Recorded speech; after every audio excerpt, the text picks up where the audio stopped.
Hello, True Blue Oklahoman here. Let's talk about the Oklahoma swamp.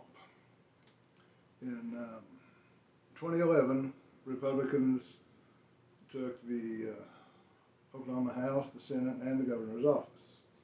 And ever since then, the Okefenokee swamp around here has just been getting bigger and bigger and bigger. And here are just a couple of examples. And again, from the good folks at Oklahoma Voice, this report is from a young lady named Janelle Steckling. Very well written. I'm not going to read all of it. It's quite long, but you'll get the idea. We're going to start with the easy one first. Where'd he go? Where'd he go?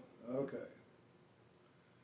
Former House Representative Dean Davis, Republican from Broken Arrow, let's see, was arrested in 2023 for public drunk in Oklahoma City. Body cam footage showed Dean, who later pleaded no contest to the charge, arguing with officers and saying he was immune from prosecution because he was a lawmaker. Wow. Okay. But anyway, let's get down to the good one here.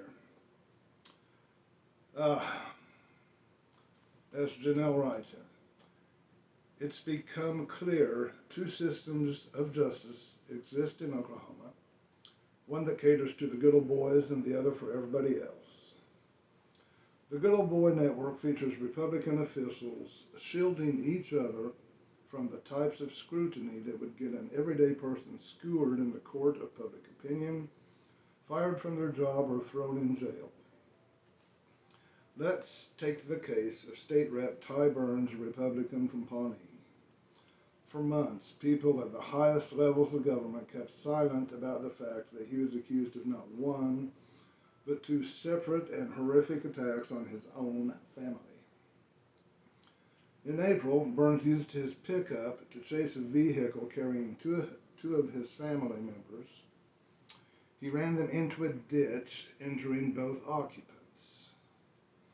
And while the Pawnee County Sheriff's Office was investigating that incident, they discovered that he had also tried to gouge out his wife's eye. Nice guy, huh? Ran his family into a ditch and tried to make his wife blind. His wife's injuries forced her to miss a week of work, according to court records. To their credit, the Pawnee County Sheriff's Office appeared to have swiftly investigated both attacks, collecting recorded interviews and a video depicting Burns' terrifying chase. The OSBI was called in, as was a child welfare specialist from the Department of Human Services. But then things were hushed up. The OSBI didn't file the findings of their investigation with the court until August 27th. Burns was never arrested or charged with a crime for over 4 months. Pawnee County DA Mike Fisher himself recused from the matter. The Attorney General, Gentner Drummond. Now this guy's a case right here. He's running for governor, and unfortunately he's probably going to be elected Oklahoma's next governor because he's the most MAGA and he is ultra rich. Ultra rich. Drummond's owned a large portion of Oklahoma. But anyway, at some point, Gentner Drummond decided to step in. Burns hired his Republican colleague, State Rep Chris Kennedy, an attorney who is listed on his State House bio as, quote, counselor to the Speaker, to represent him. Kennedy is also a donor to Drummond's gubernatorial campaign. So, we've got some serious conflict of interest here. These guys are getting hushed up because they're donating to Drummond, who wants to be our next crooked governor. Oklahoma, babies, Oklahoma politics. That's what it's all about here. Okay. Meanwhile, Burns got to go about his life in state government as if nothing happened for months. He continued voting on legislation, including House Bill 1273, which is now a law. It shortens the time some people convicted in domestic abuse cases have to spend in classes to curb their behavior. Shortens that time from 52 weeks to 26 weeks. In a rare, lucid moment, um, our crazy Governor Stitt vetoed that bill, which only makes sense, saying that it would make it easier for abusers to sidestep meaningful consequences and avoid jail time with less effort. This isn't meaningful reform. It's a concession to abusers, and it puts victims at greater risk. All right. Good on you, mate, for that. But by late May, Burns knew he was under criminal investigation. But rather than recusing himself from a clear conflict of interest, he was one of the 89 House lawmakers who voted to overturn Stitt's veto. So to 89, I think there's 127 people in the House in Oklahoma, I'm not real sure. 89 of Oklahoma lawmakers have voted that it's okay to try to put your wife's eye out, to run your family off the road, just to do whatever you want to do. We'll cover it up. Don't worry, all you got to do is donate to the right people, and you're in. Anyway. In August, Drummond's office finally got around to prosecuting the matter, disclosing in a press release after the fact that Burns had pleaded guilty to misdemeanor charges of domestic abuse and assault. And in a highly unusual move, Burns was allowed to plead guilty the same day he was charged, sparing him months of deserved public scrutiny during continued court appearances.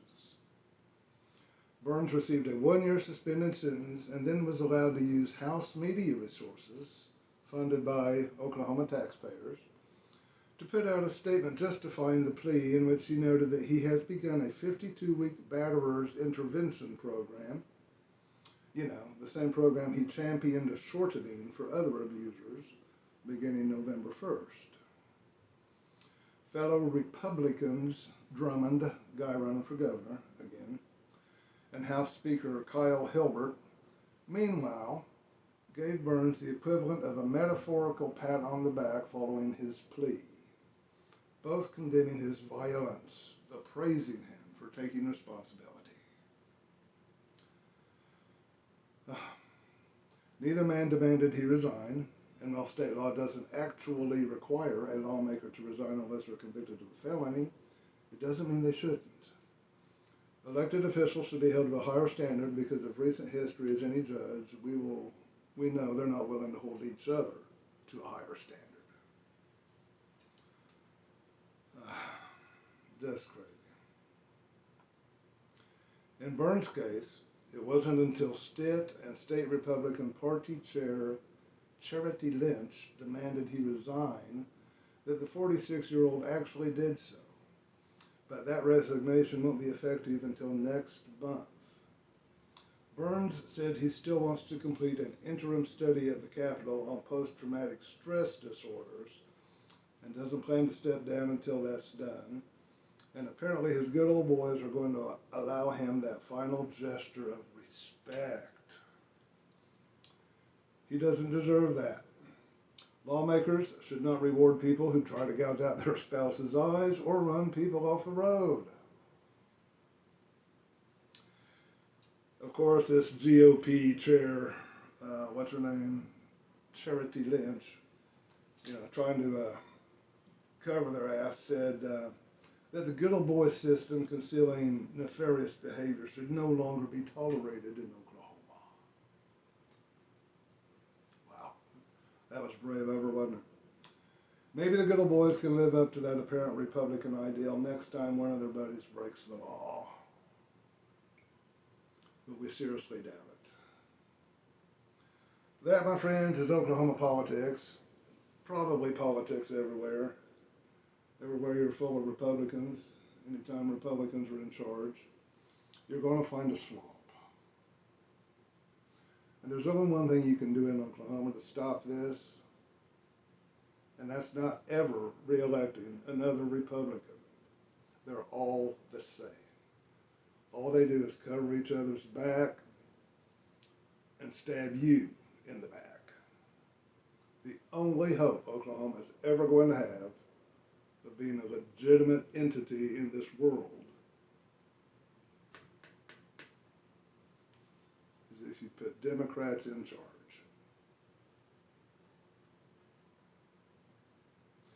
You might think about it before some crazy Republican runs you off the road and tries to gouge out your eyes. Have a good day.